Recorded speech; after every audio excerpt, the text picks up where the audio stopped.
Subscribe to Mufti Tariq Online and press the bell icon for more videos. السلام علیکم ورحمۃ اللہ۔ سامعین مکرم، بلی رات کو کیوں روتی ہے؟ جس گھر میں بلی روئے تو اس گھر میں کیا حادثہ رونما ہونے والا ہوتا ہے؟ اسی طرح کیا بلی کے رونے سے گھر میں نحوست آتی ہے؟ گھر میں پریشانیاں، مصیبتیں اور بلائیں نازل ہوتی ہیں، بیماریاں پھیلتی ہیں؟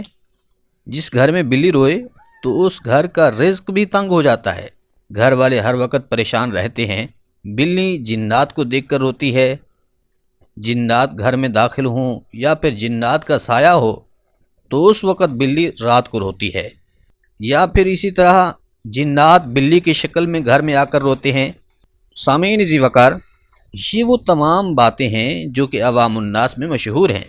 اب آیا اسلام میں ان تمام باتوں کی حقیقت کیا ہے؟ آج کی اس ویڈیو میں آپ ان تمام باتوں کی حقیقت معلوم کر سکیں گے۔ تو یاد رکھیں، بلی کے رونے کی کئی وجوہات ہو سکتی ہیں۔ بلی جب بھوکی ہوتی ہے تو اس وقت بھی روتی ہے۔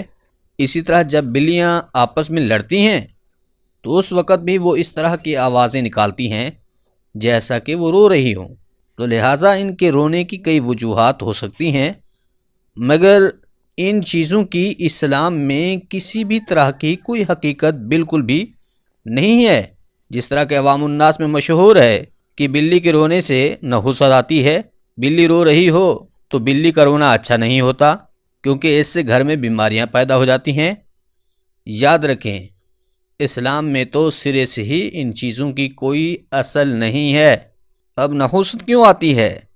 نحوست آپ کے گھر میں اس لیے آتی ہے کہ کوئی آپ کے گھر میں بے نمازی ہوگا تو اس کی نحوست ہوگی۔ آپ نماز کی پابندی کرنے والے بن جائیں تو دیکھنا، نماز پڑھنے سے اللہ کریم آپ کے گھر میں برکت پیدا فرما دے گا، آپ کے رزق میں فراخی پیدا فرما دے گا۔